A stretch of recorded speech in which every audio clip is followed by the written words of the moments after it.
Hi అండి. Welcome to Preethi channel. ఎలా ఉన్నారు? స్కూల్ నుండి పిల్లలు వచ్చేటప్పటికి ఈరోజు ఏం చేయాలా స్నాక్ అని ఆలోచిస్తున్నారా? చాలా సింపుల్ అండి. మనం ఇంట్లోని ఇంగ్రీడియంట్స్తోనే బ్రెడ్ ఉంటే చాలు చక్కగా ప్రతి ఇంట్లోనూ ఉన్న వాటితోనే ఇలా స్నాక్ అనేది రెడీ చేసుకోవచ్చు. చూసారు కదా! ఈ స్నాక్ అనేది పిల్లలకి చాలా హెల్తీ రెసిపీ. అట్లానే మనం బ్రేక్‌ఫాస్ట్‌లా కూడా తీసుకోవచ్చు. పిల్లలు స్కూల్ నుంచి వచ్చేటప్పటికి ఇలా రెడీ చేసి పెట్టామనుకోండి టపా టపా తినేస్తారు. మనం ఎక్కువ బతిమాలాల్సిన పని లేదు. సాస్‌తో తినేయొచ్చు, వేడివేడిగా తినేసేయొచ్చు. రండి మరి రెసిపీలోకి ఏం కావాలో చూపిస్తాను. ముందుగా 3 బంగాళాదుంపలను ఉడకపెట్టి బాగా స్మాష్ చేసుకోవాలి. కొత్తగా చూస్తున్నట్లయితే ప్లీజ్ సబ్స్క్రైబ్ మై ఛానల్. నా ఛానల్లో ఇలాంటి స్నాక్ రెసిపీస్ అనేవి చాలా ఉన్నాయండి. ముఖ్యంగా ఈవినింగ్ టైం చేసుకోవచ్చు ఇట్లాంటి స్నాక్స్ అన్ని. బంగాళాదుంప అంతా కూడా శుభ్రంగా మెదిపేసుకున్నాక ఒక 2 బ్లడ్ స్లైసెస్ని వేసుకోవాలి. జస్ట్ వాటర్లో అద్ది మనం ఇట్లా పిసికేసుకోవాలి. అప్పుడు మెత్తగా వచ్చేస్తుంది బ్రెడ్ అనేది. నేను ఇక్కడ 3 బంగాళాదుంపలకు 2 బ్రెడ్ స్లైసెస్ వేసుకున్నానండి.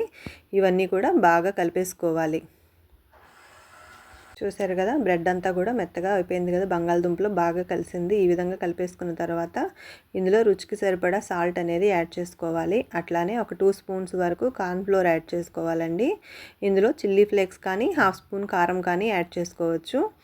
ఇవన్నీ కూడా పిండి మిశ్రమానికి బాగా పట్టేలాగా కలిపేసుకోవాలి. పిండి అంతా కూడా మనకి బంగాళాదుంప బ్రెడ్ మనం తడిపి వేసుకున్నాము కదా, మొత్తం అంతా కూడా అందులో ఉన్న వాటర్తోనే పిండి అంతా గట్టిగా అయ్యేటట్టు కలిపేసుకోవాలి. మీకు ఇంకా జారుగా ఏమన్నా అనిపిస్తే కనుక ఇంకో బ్రెడ్ స్లైస్ యాడ్ చేసుకుంటే సరిపోతుంది. కానీ ఈ బ్రెడ్ స్నాక్ అనేది చాలా బాగుంటుందండి తినడానికి. చూసారు కదా, ఇట్లా చపాతీ పిండిలా రెడీ అయిపోయింది. ఇప్పుడు ఇందులో కొంచెం కరివేపాకును సన్నగా చాప్ చేస్తూ కట్ చేసుకుంటున్నాను. చూడండి, ఈ విధంగా కట్ చేసుకొని వేసుకోవాలి. ఇక్కడ మీరు కొత్తిమీర కూడా యాడ్ చేసుకోవచ్చు. నేను ఇక్కడ కరివేపాకును వేసుకున్నాను. పిల్లలు తినమంటే కరివేపాకు తినరు కదా, మనం ఇలా వేసామనుకోండి తెలియకుండానే తింటారు. కరివేపాకు వేసుకున్నాక కొంచెం లైట్గా కొత్తిమీర వేసుకుంటున్నాను. ఇప్పుడు ఇవన్నీ కూడా బాగా కలిసేటట్టు కలిపేసుకోవాలి.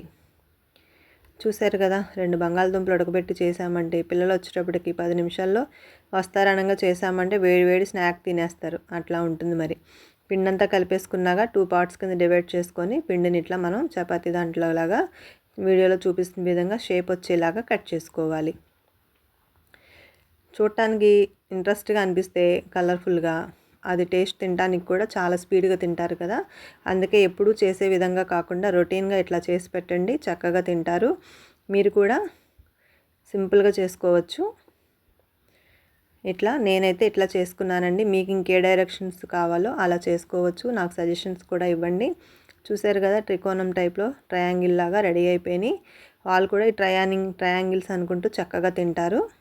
ఈ రెసిపీ తయారు చేయడానికి ఎక్కువ టైం కూడా పట్టదు, మనకి ఎక్కువ శ్రమ కూడా లేదు. అంతే సింపుల్గా చేసుకోవచ్చు. ఏమంటారు మరి? ట్రై చేయండి. రెసిపీ మీకు ఎలా అనిపించిందో కామెంట్ చేయండి. ముఖ్యంగా లైక్ చేయండి ఫ్రెండ్స్. కామెంట్ చేయండి మీకు ఎట్లా అనిపించిందో. నాకు ఇంకేమన్నా ఇంప్రూవ్ చేస్తే బాగుంటుంది అంటే కనుక సలహా ఇవ్వండి. ఇట్లా పిండి మొత్తం అంతా కూడా ఎంతైతే ఉందో మనం చేసుకున్న ప్యాటర్న్ అంతా కూడా ఇలా చేసేసుకోవాలి వీడియోలో చూపిస్తున్న విధంగా.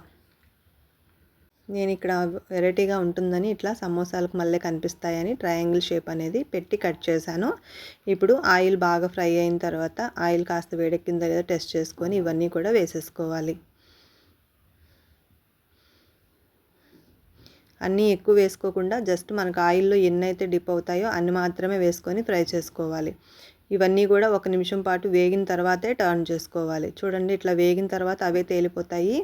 అప్పుడు టర్న్ చేసుకుంటూ 2 వైపులా ఫ్రై చేసుకోవాలి. ఇలా గోల్డెన్ కలర్ వచ్చింది కదా, ఇప్పుడు మనం రెండో వైపు కూడా టర్న్ చేసుకుందాం. చూడండి, ఇట్లా వస్తే చాలా బాగుంటుంది రెసిపీ అనేది. స్నాక్ రెసిపీ చాలా కరకరలాడుతూ బాగుంటుంది టేస్ట్ అనేది. మీరు కూడా ట్రై చేయండి. మనం ఎక్కువ ఏమీ వేయలేదు, సింపుల్గా ఇంట్లో ఉన్న వాటితోనే హాయిగా చేసుకోవచ్చు.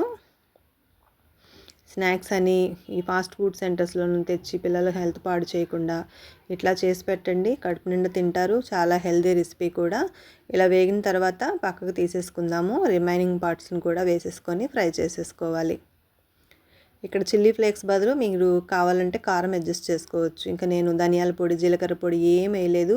సింపుల్గా చేసిన ఈ ఫ్లేవర్స్ అనేవి బ్రెడ్ బంగాళదుంప అనేది చాలా బాగుంటుంది టేస్ట్ అనేది. ఆ టేస్ట్ హైలైట్ చేయడం కోసం అట్లానే చేశాను.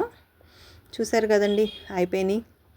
ఇలా ప్లేట్లో పెట్టుకొని సర్వ్ చేసేసుకోవాలి. టమాటా సాస్ ఉంటే సరే, లేదంటే ఇలా వేడివేడిగా పెట్టినా చాలు. హాయిగా తినేస్తారు. ఇంకెందుకు ఆలస్యం, మీరు కూడా రెసిపీని ట్రై చేసేయండి. మరి మీకు ఎలా అనిపించిందో కామెంట్ చేయండి, లైక్ చేయండి. Thank you friends, thank you for watching. ముఖ్యంగా మీ ఫ్రెండ్స్కి, రిలేటివ్స్కి కూడా షేర్ చేయండి ఫ్రెండ్స్. కొత్తగా చూస్తుంటే please subscribe my channel. Thank you for watching, thank you for your support. Thank you.